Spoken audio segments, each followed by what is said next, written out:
예수님이 다시 사셨습니다. 예수님이 부활하셨습니다.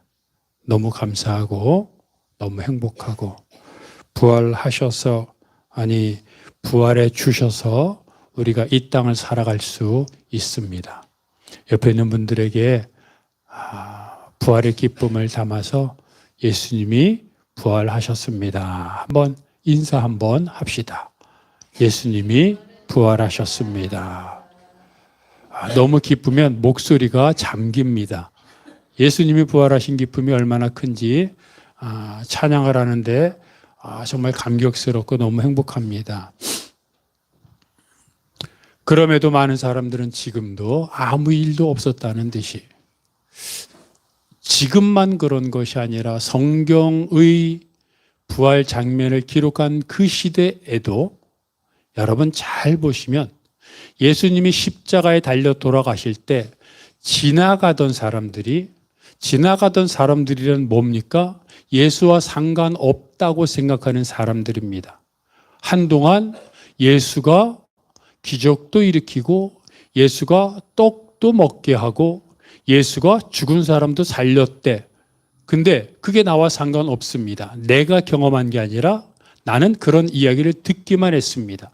그런데 그런 예수가 선지자인 줄 알았는데 어떤 사람은 그리스도라 그랬는데 지금 십자가에 달려있네? 그리스도가 아니었구나. 에이구, 내가 잘못 생각했지. 나랑 상관없는 겁니다. 그래서 성경을 보면 지나가던 사람들이 예수를 보고 십자가에 달려 지금 얼마나 고통스럽게 인류의 구원을 위해 고통받고 있습니까? 그런데 그런 예수를 보며 지나가는 사람들이 예수를 보고 고개를 흔들더라는 겁니다. 무슨 말입니까? 에이, 찌찌찌, 아니야, 예수가 아니었어 하고 그냥 출근하더라는 겁니다. 시장으로 가더라는 겁니다. 아이들 등교시키러 가더라는 겁니다. 그게 2000년 전의 모습이었고 지금 그랬던 사람들이 예수의 부활 때 예수님의 부활한 걸 알았습니까? 아닙니다. 주일 아침이었으니 그 당시 안식일 다음 날이었으니 그들은 평상시대로 출근했을 것이고 금요일 오전에 십자가에 예수가 달렸던 것 기억 하나도 하지 못하고 아이고 바쁘네, 출근 늦었네, 오늘 뭐 먹지 하면서 살아갔을 것이고 지금도 많은 사람들은 부활절 소식을 저녁 뉴스를 통해서 잠깐 교회에서 뉴스 부활절 행사를 했다더라는 것으로 지나갈 것입니다.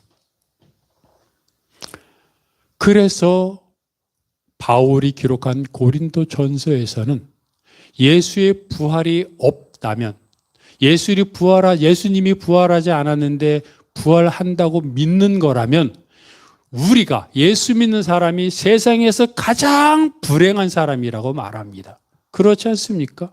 남들은 주일, 일요일 날 아침 늦게까지 피곤하니까 자고 또는 자신의 건강을 위해서 등산하고 여행하는데 아침 일찍부터 그것도 헌금 준비해가지고 그리고 예쁜 옷 차려입고 피곤한데 사실은 그런데 주님 앞에 나오는 그런 우리 인생이 부활이 사실이 아니라면 그것처럼 불행한 게 어디 있습니까?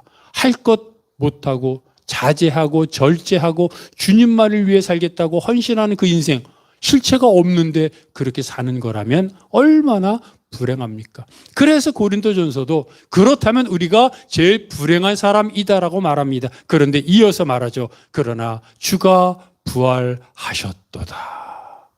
그래서 예수를 핍박했던 바울이 목숨을 바쳐 주를 전했고 행복했고 당연한 일이라고 말했고 그것을 통해 모든 사람에게 복음이 전파되었던 것입니다. 오늘 본문에도 예수를 만난 막달라 마리아의 감격이 기록되어 있습니다. 그런데 여러분, 예수를 만난 사람들의 이야기를 보면 공통점이 있더라는 겁니다. 뭘까요? 첫 번째는 찾아오신다는 겁니다. 막달라 마리아가 무덤 앞에서 울고 있었습니다. 그때 예수님 말씀하십니다. 마리아야. 엠마오로 가던 두 제자가 있었습니다. 그들은 여인들이 예수님이 부활했다는 소식을 전했음에도 믿지 못하고 절망하며 아마도 추측건대 그냥 예수 믿기 전의 자기 고향으로 돌아가던 길이었을 겁니다. 그런데 예수님이 나타나셨고 그들은 예수님을 만났습니다. 부활하신 날 저녁에도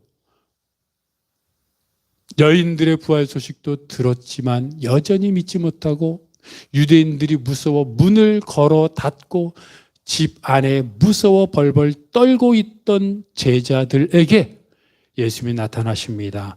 평안하라. 베드로와 몇몇 제자들이 바닷가에서 밤을 새서 물고기를 잡았습니다. 그런데 잡지 못했습니다. 그때 해변가에 한 사람이 서서 말합니다. 배 오른편에 그물을 던져라. 그래서 오른편에 그물을 던졌더니 물고기가 셀 수 없이 많이 잡혔습니다. 예수님이셨습니다. 공통점이 뭡니까? 막달라 마리아, 엠마오로 가던 두 제자, 문을 걸어 닫고 무서워하던 제자들, 밤새도록 물고기를 잡았으나 잡지 못했던 몇몇 제자들, 그들에게 나타난 공통점은 예수님이 찾아오시더라는 겁니다. 예수님과 사마리아 여인의 만남을 기록한 요한복음 4장을 보면 예수님이 그 팔레스타인의 무더운 여름에 쉬지 않고 발걸음을 재촉하셔서 사마리아 그 우물가에 도착하니까 그때서야 아이고 다 왔다 하고는 털썩 주저앉더라는 겁니다. 그런데 우연히도 예수님이 털썩 주저앉자마자 사마리아 여인이 물동이를 갖고 물을 기르러 오더라는 겁니다. 이게 우연일까요? 여러분, 한낮에 우리나라만 해도 여름에 무슨 길을 걸어갈 때 더운데 쉬지 않고 계속해서 걸어가는 그런 사람이 있습니까? 그늘에 쉬었다 앉았다 그렇게 가지요. 근데 예수님은 우리나라의 한낮보다 더 더운 팔레스타인 그 무더운 날씨에 쉬지 않고 계속해서 길을 재촉하시더라는 겁니다. 이유를 말하지 않습니다. 그런데 그렇게 재촉하시고 나서 요한복음 4장 그 원어를 보면 힘겹게 털썩 주저앉았습니다. 우물 곁에. 아이고 우물이다. 아이고 다 왔다 하고 털썩 주저앉습니다. 왜? 이유를 말하지 않는데 왜 그렇게 걸음을 재촉하며 더위에 쉬지 않고 걸어왔을까? 근데 이상하게 그리고 나서 사마리아 여인이 물을 기르러 오더라는 겁니다. 이걸 누가 우연이라 하겠습니까? 그리고 나서 그 여인이 구원을 얻었고 그 여인을 통해 사마리아 사람들이 대부분 구원을 얻었습니다. 여러분, 우연으로 보이는 우연을 가장한 필연입니다. 예수님이 찾아오셨습니다. 예수님이 우리를 찾아오셨습니다. 그래서 요한 1서 4장 10절은 이렇게 말을 합니다. 요한 1서 4장 10절 다 함께 읽어볼까요? 시작. 사랑은 여기 있으니 우리가 하나님을 사랑한 것이 아니요 하나님이 우리를 사랑하사 우리 죄를 속하기 위하여 화목제물로 그 아들을 보내셨습니다. 아멘. 이렇게 말합니다. 사랑이 여기 있는데 우리가 하나님을 찾아가서 만난 것이 아니고 하나님이 우리가 하나님을 알지도 못하는데 이 땅에 우리를 사랑하셔서 뭘 했느냐? 그냥 사랑했다라고 말하면 그것만으로도 감격한데 아들을 제물로 주셨다고 말하는 겁니다. 내가 제물이 돼도 사랑의 극치인데 내가 나보다 사랑하는 아들을 제물로 줬으니 그것이야말로 사랑의 극치 아닙니까? 제가 여러분들에게 늘 묻지 않습니까? 누군가 죽어야 합니다. 누군가 아픔을 겪어야 합니다. 내가 죽겠습니까? 내 자녀를 죽게 하겠습니까? 우리도 내가 죽겠다고 할 텐데 하나님이 아들을 보내신 것은 우리들을 그만큼 사랑하셨다는 확증이요, 증거입니다. 누구나 맛있는 음식을 먹거나 맛있는 것을, 좋은 것을 보면 가장 사랑하는, 좋아하는 대상이 떠올려집니다. 맛있는 음식, 친구들하고 같이 가서 맛있는 것을 먹으면 어머니들은 자녀를 생각합니다. 아이고, 내 자녀들 데리고 와서 한번 먹어야지. 좋은 경치, 멋있는 경치를 한번 쫙 보고, 아이고, 우리 자녀 한번 데리고 와서 이 멋있는 경치 한번 보여줘야지. 비가 오고 눈이 오고 그래서 길이 미끄러우면, 아이고, 우리 자녀 운전하는데, 우리 집사님 운전하는데, 아이고, 운전 잘해야 될 텐데 걱정합니다. 왜요? 사랑하니까. 사랑하면 이해관계 손실을 계산하지 않습니다. 득실을 따지지 않습니다. 내 것 다 줍니다. 그리고 내 것 가져가도 기뻐합니다. 가져가라 그럽니다. 왜요? 사랑하니까. 사랑하면 내 것 줘도 아깝지 않고 내 것을 줘서 기쁜 겁니다. 주님이 그래서 이 땅을 찾아오셨고, 그래서 부활하신 주님이 제자들을 찾아오신 겁니다. 그 주님이 우리들을 사랑하셔서 우리들을 찾아오십니다. 우리가 할 일은 찾아오신 주님 앞에 엎드려 감사하다고, 이 죄인을 받아달라고 고백하기만 하면 됩니다. 그것만 하면 됩니다. 내가 주님을 찾지 않아도 됩니다. 내가 어려움 가운데 있을 때 주님이 알아서 나를 찾아오실 텐데, 그때 그 문을 두드리시는 예수님에게 문을 열고 맞이하기만 하면 되는 것을 알기에, 여러분, 주님이 찾아오실 때 아멘 주 예수여 어서 오시옵소서 기쁨으로 맞이하는 여러분이 되시기를 바랍니다. 성경은 그렇게 그 예수님을 만난 사람들의 특징이, 첫 번째는 찾아오셨다는 것이고, 두 번째는 바로 제자들을 찾아오셨다는 겁니다. 여러분, 예수님이 부활하신 것을 모든 사람이 알지 못합니다. 예수님은 제자들에게만 찾아오셨습니다. 잘 보십시오. 무덤 앞에서 울고 있던 막달라 마리아, 엠마오로 가던 두 제자, 문을 꽁꽁 걸어 닫고 있던 제자들, 그리고 바닷가에서 물고기 잡던 몇몇 제자들. 공통점이 뭡니까? 예수님을 따르던 자들입니다. 잘 보십시오. 이들이 바로 우리들입니다. 예수님을 다 따른다고 마음속으로 서약했고 결단했습니다. 주를 위해 죽겠습니다. 물론 못 죽습니다. 눈앞에 있는 이익 때문에 신앙을 포기하기도 합니다. 그러나 사실은 내 마음은 그렇지 않습니다. 주님을 위해 죽고 싶은 마음이 있습니다. 그런데 주님을 위해 죽겠다고 결단하고 찬양하고 기도하고 말씀 보고 그렇게 살아가는데, 우리들의 삶의 형편과 신앙의 수준은 다 다르더라는 겁니다. 뭡니까? 예수님의 죽음 앞에 모두 무너지고 말았습니다. 절망입니다. 절망. 예수 믿으면 해결될 줄 알았습니다. 예수님 앞에만 나가면 꽃길이 열릴 줄 알았습니다. 평탄대로 형통한 길이 일어날 줄 알았습니다. 그런데 예수를 믿고 나름 열심히 내 것을 바쳤는데도 그렇지 않더라는 겁니다. 그래서 이 제자들의 공통점은 예수님의 죽음을 경험했다는 겁니다. 신앙을 가졌는데, 그래서 주님 앞에 물론 어떻게 표현하면 신앙도 50보 100보입니다. 그러나 그런 가운데서도 열심히 주님을 위해 살려고 애쓰고 노력했는데, 다시 말하지만 잘못도 했습니다. 다시 말하지만 욕심도 있었습니다. 다시 말하지만 미워하기도 했습니다. 그러나 그런 가운데서도 열심히 주를 위해 살려고 했는데 죽음을 맞이했습니다. 사업이 부도가 나고 암에 걸리고 가족들은 뿔뿔이 흩어지고 물질 때문에 내 가진 것 없어 내 마음은 심히 위축되고 물질과 질병과 갈등과 생각지 못했던 무너짐으로 인해서 내가 어찌할 수 없는 절망 가운데 도달했습니다. 이게 제자들의 모습이고 이게 바로 나의 모습입니다.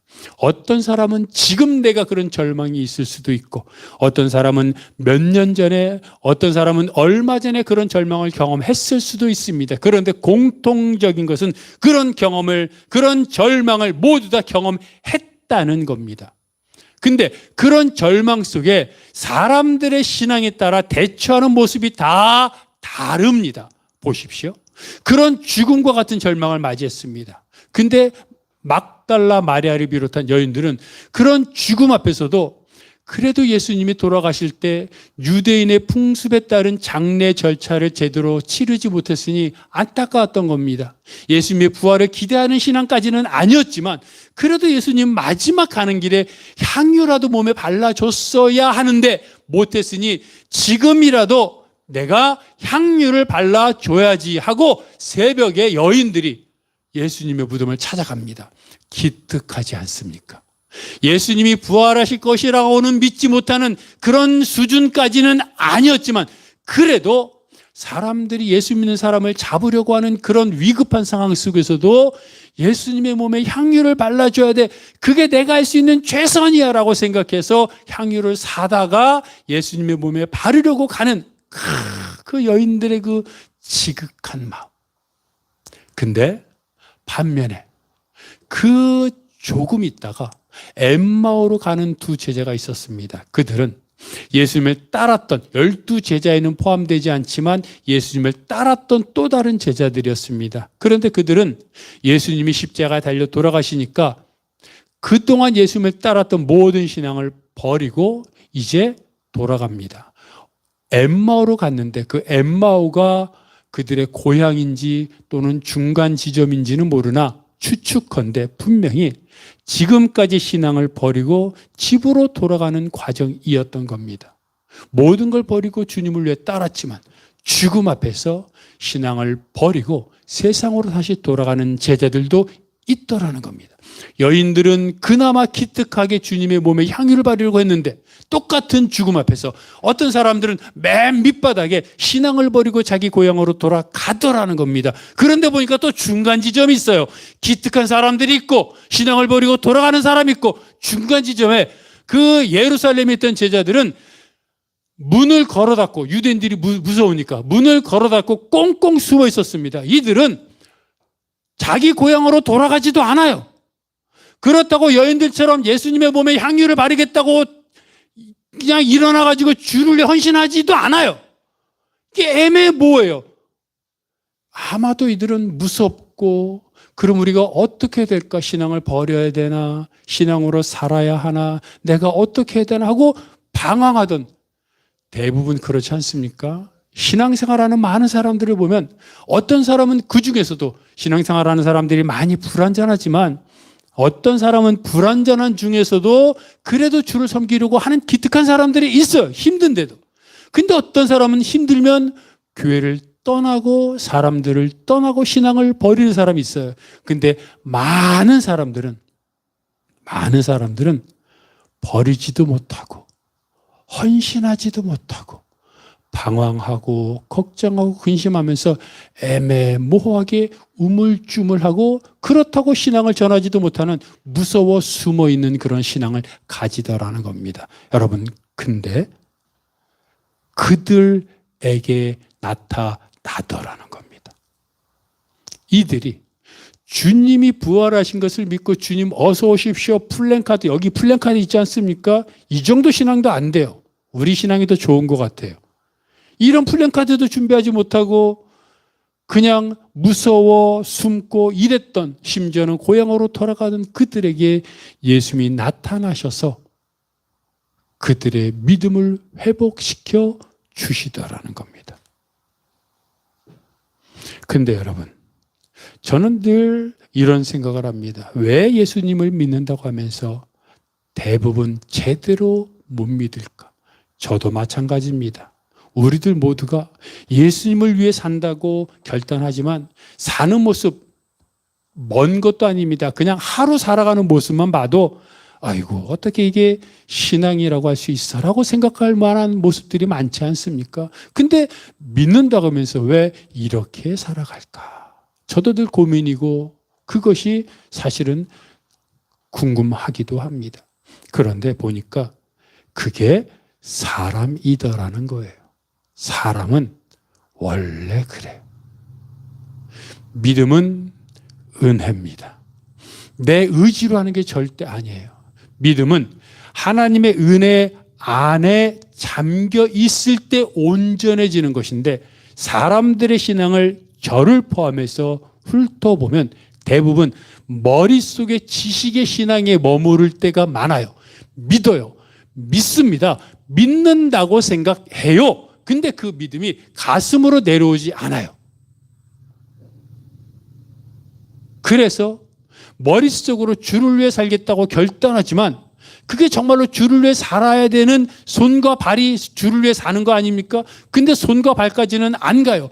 입술까지는 왔어요. 근데 가슴으로 안 와서 늘 방황하고 실패하는 신앙인이 되는 거예요. 그래서 좌절하는데, 그나마 위로되는 것은 성경에 기록된 사람들을 보니까 대부분 우리랑 똑같더라는 거예요. 우리랑 비슷합니다. 그들도 대부분 보니까 믿음의 조상이라고 하는 아브라함, 얼마나 믿음이 좋습니까? 근데 그도 처음에는 보니까 도착했던 가나안에 흉년이 드니까 하나님께 묻지도 않고 풍요로운 땅 애굽으로 이주했어요. 그리고 자기가 죽을 것 같으니까 아내를 누이 동생이라고 속여서 자기 목숨을 부지하려고 했어요. 그런 사람이었습니다. 출애굽의 영웅 모세, 그는 살인자였어요. 그리고 80세가 될 때까지 미디안 광야에서 신세 한탄을 하는 목동이었어요. 베드로요? 예수님이 베드로에게 너가 나를 3번 부인할 거야 라고 말했더니, 주님, 내가 죽더라도 부인하지 않겠습니다라고 호언장담했지만 결국 주님을 부인했고 주님을 배신했어요. 바울, 신약 성경의 절반을 썼고 복음이 온 땅에 전파하는데 지대한 영향을 미쳤던 그 바울도 사실은 예수님을 핍박하는 사람이었어요. 이것들을 보니까 아브라함, 모세, 베드로, 바울, 아니 지금 제가 언급하지 않은 성경에 기록된 대부분의 사람을 보면요, 다 우리와 똑같았고 오히려 우리보다 더하게 예수를 핍박하는 사람들도 많았어요. 그래서 결론은 사람은 원래 그런 거예요. 믿는다고 해도 원래 그렇게 믿어요. 근데 여기서 우리가 하나 알아야 할 것은, 이랬던 사람들이 목숨 바쳐 신앙을 지키고 전하더라는 거예요. 우리와 똑같았던, 아니 우리보다 더했던 사람들이 어쩌다가 목숨까지 바치며 신앙을 위해 죽는 사람들이 되었던가, 그 변곡점, 그 터닝 포인트가 뭔가예요. 언제, 왜 이런 일이 있었는가 하는 거예요. 아브라함을 보니까 하나님이 여러 번 아브라함을 만나 주셨어요. 모세를 보니까 모세가 80세 때 미디안 광야에서 신세 한탄하며 양을 칠 때 하나님이 시내산에서 떨기나무 불꽃 속에서 모세를 만나 주셨어요. 베드로를 보니까 예수님이 부활하신 후에 물고기를 잡던 베드로에게 나타나셔서 너가 나를 사랑하느냐 3번이나 물어주셨어요. 바울을 보니까 그리스도인들의 핍박하러 다메섹으로 가던 도중에 바울이 스스로 하는 말에 의하면 해보다 더 밝은 빛이 나에게 나타났어요. 그게 예수님이었어요. 아하, 나와 똑같았던, 나보다 더 안 좋았던 신앙의 사람들이 되는 터닝 포인트가 있었는데 하나같이 만남을 가졌다는 거예요. 만나 주시는 하나님, 찾아오시는 하나님, 찾아오시는 예수님을 만나서 그들의 인생이 확 뒤바뀌어 버린 거예요. 언제 만납니까? 하나님의 주권이에요. 우리가 알 수 없어요. 그러면 하나님의 주권이면 내가 내 마음대로 살아도 됩니까? 그건 또 아닌 것 같아요. 물론 내 마음대로 살아도 하나님이 만나 주시려고 마음만 먹으면 만날 수 있지만, 그렇다고 하나님 마음이니 하나님 내가 내 마음대로 살 테니 알아서 하십시오, 이건 또 좀 아니지 않습니까? 그런데 성경은 힌트를 주는데 뭐라고 말하냐면 하나님을 가까이 하라, 그리하면 만나 주시리라. 이게 뭐예요? 예배와 말씀과 기도예요. 내 안에 정말 내가 왜 이런 신앙으로 살지, 좀 더 예수님 잘 믿고 싶은데 이런 생각이 왜 없겠습니까? 근데 성경에 다른 사람도 똑같았어요. 근데 이들을 보니까 제자들도 예루살렘을 떠나지 않고 기도에 전념하더라. 이런 여러 가지 과정들을 경우마다 다 대입해 보니까 하나님을 가까이 하는, 그래도 인간으로서의 최소한의 노력, 말씀과 기도와 예배를 통해 하나님 앞에 나아가려고 혼신의 힘을 다했더니 하나님이 만나 주시더라 하는 거예요. 뭡니까? 죽음이라는 절망을 우리가 맞이해요. 근데 죽음이라는 절망을 맞이해서 신앙으로 해결하려고 했는데 안 되니까 낙담해서 어떤 사람은 떠나고, 어떤 사람은 그래도 하나님을 섬기려고 하고, 어떤 사람은 애매모호하게 신앙을 가진 듯 안 가진 듯 그렇게 살아가요. 이 셋 중에 우리는 포함되어 있어요. 근데 그래도 하나님은 신앙 가운데 그 어째 있었던 그들에게 나타나 주시고 만나 주시더라는 거예요. 그래서 신앙은, 믿음은 은혜예요. 이 믿음, 이 은혜를 우리가 경험할 때 우리 인생이 바뀌는 거예요. 그래서 세 번째, 그들을 만난 사람들은 어떻게 되었습니까? 세 번째 보니까 그 후에 그들의 인생이 완전히 변하더라는 거예요. 사람들을 무수하던 사람들이 사람들 앞에 나서서 복음을 전해요. 그들을 통해 능력이 나타나요. 그래서 많은 사람들이 섬겼을 거 아니에요? 근데 섬김을 또 다 나눠줘요. 욕심이 없어요. 주님이면 돼요. 이게 믿는 사람들의 특징이더라는 거예요.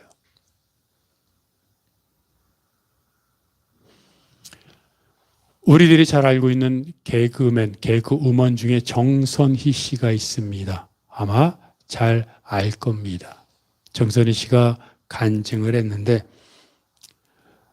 결혼을 했었죠. 살아온 가정 환경이 불우해서 결혼에 대한 생각을 꿈꾸지 못했어요. 그런데 신앙을 갖고 나서 가정 예배를 드리고 육두문자가 날아다니지 않는 그런 가정, 자기가 살았던 가정과는 다른 가정을 가졌으면 좋겠다는 소망을 가졌고 좋은 사람을 만났어요. 선한 사람, 그리고 신앙은 없지만 신앙을 가지겠다고 약속했고, 그래서 함께 예배를 드렸고 함께 울며 기도했고 행복하다고 생각했어요. 그래서 3개월을 만났고 5개월째에 결혼 결심을 했고 곧바로 결혼했어요. 그런데 10개월 만에 떠났어요. 그것도 자살이라는 극단적인 선택으로 자신의 곁을 떠났어요. 그때부터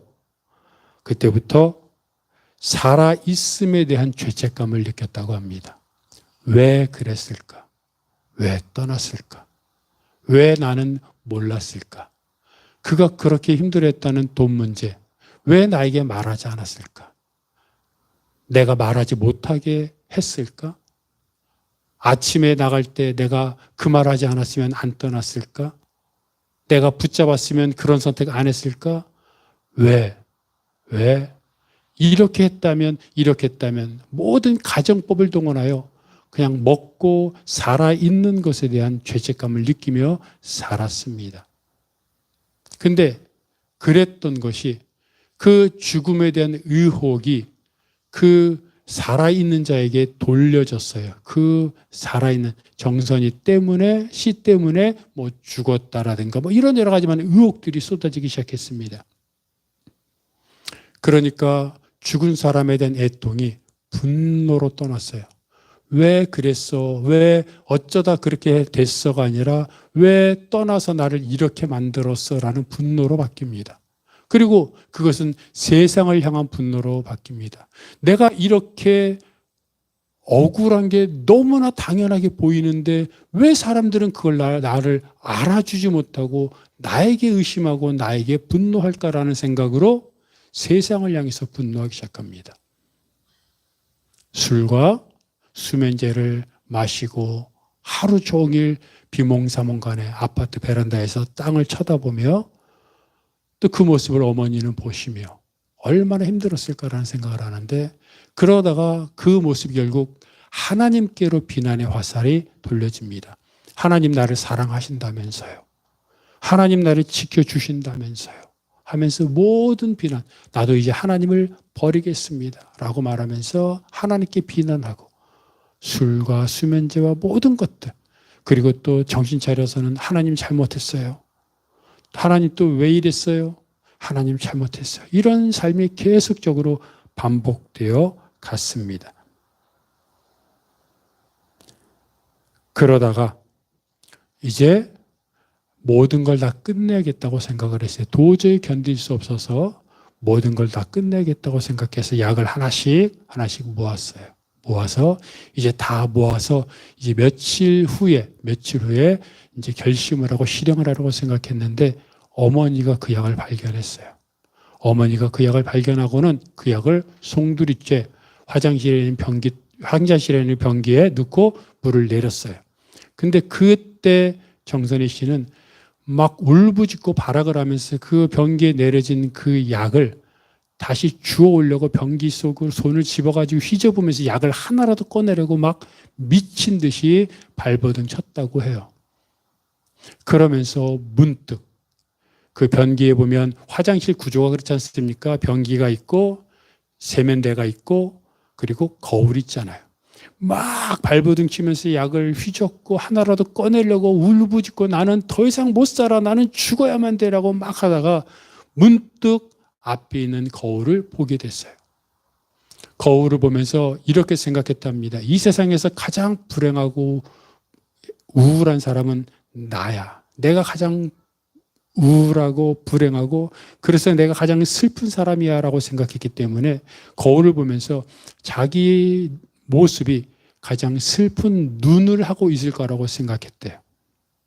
근데 거울을 보는데 거기에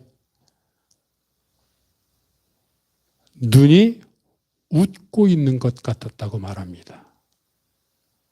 번들번들거리면서 마치 살인에 취한 살인마가 살인을 앞두고 즐거운 쇼를 기다리는 듯 번들거리는 눈으로 웃고 있는 듯한 느낌을 자기를 보면서 받았어요.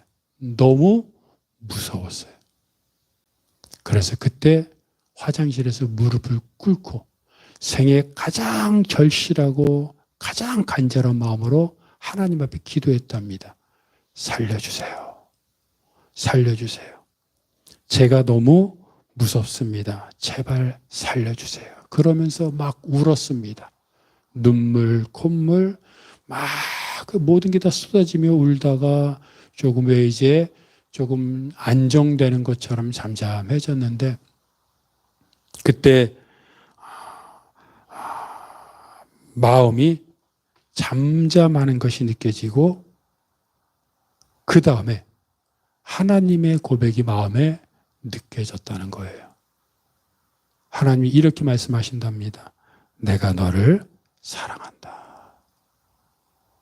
죽으려고 발버둥치고 그래서 막 허우적거리던 그리고 절망 속에 하나님 앞에 엎드려서 제발 살려주세요라고 기도했는데 그 시간에 바로 있다가 잠잠해지고 평안해진 상태에서 한마디 내가 너를 사랑한다. 근데 그때부터 그 음성을 듣고 나서 마음속에 그래 하나님이 나를 사랑하지 라는 믿음의 회복이 조금씩 일어났답니다. 그러면서 그때부터 태어나서 처음으로 하나님께 질문을 하기 시작했대요. 하나님, 제가 어떻게 하면 돼요? 하나님, 제가 어떻게 살기를 원해요? 그 전까지는 한 번도 묻지 않았답니다. 하나님, 제가 이렇게 할게요. 헌금 이만큼 할게요. 이거 할 거예요. 하나님 나에게 복 주셔야 돼요. 일방적으로 정선희 씨 표현에 의하면 딜을 했답니다. 하나님하고. 하나님 내가 이거 할 테니까 그러면 복 주시겠죠? 막 이런 식의. 사실 대부분 사람들이 그러지 않습니까? 근데 그 상황을 경험하고 내가 너를 사랑한다는 하나님 음성을 듣고 나서 처음으로 하나님께 질문을 하기 시작했다는 거예요. 하나님, 제가 어떻게 살기를 원하세요? 하나님, 제가 뭘 할까요? 그러면서 묻습니다. 하나님이 왜 이런 일을 허락하셨어요? 하나님, 왜 가만히 계셨어요? 하나님, 왜 아들을 보내셨어요? 저를 왜 태어나게 하셨어요? 하나님을 향해 계속해서 질문을 하기 시작했답니다. 그러면서 하나님이 그 정선희 씨에게 다른 사람과 연결하는 연합의 모임을 만들어 주셨고 거기서 말씀을 대하게 하셨고 말씀을 통해 하나님이 선희 씨에게 원하는 것 그리고 내가 무엇을 해야 될지를 하나씩 하나씩 깨닫게 해 주셨다는 거예요. 그러면서 마음에 조금씩 회복이 되기 시작했는데 그리고 그때부터 내가 당연하게 생각했던 것들이 당연한 게 아니라는 걸 알기 시작했어요. 볼 수 있는 눈, 들을 수 있는 귀, 그리고 내가 살아갈 수 있는 밥을 먹고 걸을 수 있는 다리와 힘 이런 것들이 하나님이 당연한 것이 아니라 은혜라는 것을 깨닫게 하셨고 그 다음부터는 라디오를 진행하면서 댓글을 볼 수 있게 하셨대요. 그전에는 대부분이 악성 댓글이어서 안 봤는데 믿음이 회복되기 시작하니까 조금씩 그 댓글이 눈에 보이더라는 거예요. 한 무신론자가 라디오 청취 게시판 댓글에 이렇게 썼대요. 무신론자가 나는 하나님을 안 믿어. 정선희 씨. 근데 나는 정선희 씨를 평소에 조금 예뻐했어. 그래서 내가 우리 동네에 십자가가 보이길래 정선희 씨 생각이 나서 들어갔어. 그래서 내가 거기서 기도했어. 당신 새끼 당신이 챙기세요. 이렇게 기도했어. 잘했지? 참 무신론자다운 기도지만 얼마나 위안이 되는 기도입니까? 그런 마음들을 겪으면서 하나님께서 그 마음속에 회복을 시켜주시는데 본인은 사람들을 별로 좋아하지 않는 성격이었다고 합니다. 뭐 사람들이 막 예쁘고 아이들이 예쁘고 그런 게 아니라 그냥 보면 예뻐하는 척 해주고 막 이랬었는데 그런 회복이 일어나면서 사람들이 너무 좋아졌어요. 사람들이 좋고 그리고 하나님이 이제는 조금씩 밖에 나가보자 하는 마음을 주셨대요. 왜냐하면 그전에는 못 나갔으니까 사람들이 너는 뭐 죽이게 한 뭐 이렇게 가면서 사람들이 무서워 못 나갔는데 이제는 밖에 나가기 시작했고 그런데 이전과는 다르게 밖에 나가 사람들을 만나니까 내가 아픔을 경험하고 나니까 다른 사람들 아픔이 보이기 시작하는 거예요. 다른 사람들 아픔을 경험하고 그리고 그들과 함께 나누고 그들로부터 은혜 받고 그렇게 은혜를 받기 시작합니다. 그러면서 하나씩 회복을 시켜주셨는데 그래서 이제는 깨닫게 된 것이 나한테 다른 게 필요 없구나. 예수 그리스도만 있으면 충분하구나. 또 이렇게 말합니다. 하나님이 같이 하시지 않는 승리보다 하나님이 함께하는 패배가 훨씬 더 매력적일 수도 있겠다라는 생각도 감히 해본답니다. 예수 그리스도의 은혜를 경험하고 나니까 받았던 상처가 조금씩 회복이 되니까 다른 사람의 상처가 보이고 그래서 한 발자국 살아가면서 그 살아가는 힘의 근원이 예수님이라는 걸 경험하고 나니까 예수님이면 충분하구나. 그 예수님이 누구예요? 오늘 부활하신 예수님이에요. 부활하신 예수님이 누구예요? 성경의 마리아가 엠마오로 가던 두 제자가 제자들이 경험한 예수님이 바로 나의 예수님이에요. 예수님이 부활하셨습니다. 그 주님이 나의 주님입니다. 하나같이 죽음 속에서 방황할 때 예수님이 나타나셨던 것처럼 내가 어려움 속에서 방황하는 그런 경험, 그런 인생을 통해 하나님이 나타나시는 거예요. 여러분, 절망이 있고 고난이 있습니까? 그것이 우연이 아니라 그 상황이 하나님을 만나게 할 수 있는, 하나님을 만나는 통로라는 것을 반드시 기억하시고, 힘들고 어려울수록 하나님 앞에 무릎 꿇어 오늘 부활하신 그 주님이 나를 찾아오신다는 것을 기억하면서, 주님, 나를 살려 주옵소서. 나를 구원하옵소서. 나를 불쌍히 여기소서. 고백하여 부활의 주님이 나의 주님이 되는 은혜를 경험하는 여러분이 되시기를 바랍니다. 우리 그 예수님을 기억하면서 다 함께 일어나셔서 내일 일은 난 몰라요, 하루하루 살아요 찬양하겠습니다.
만 백성을 구속하니 참 그 주가 되시니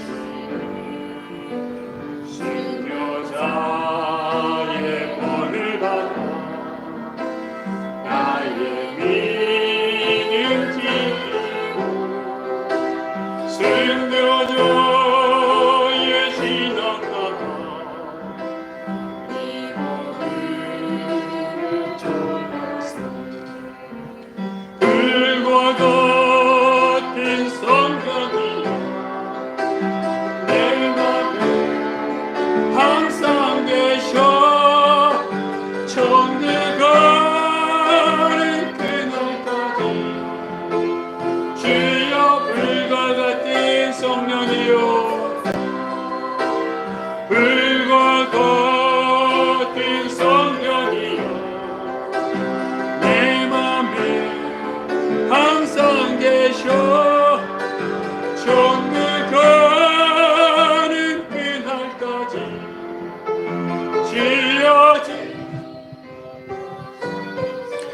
제자들이 잘나서, 마리아가 잘나서 그들이 자랑할 게 있어서 주님이 나타나신 게 아닙니다.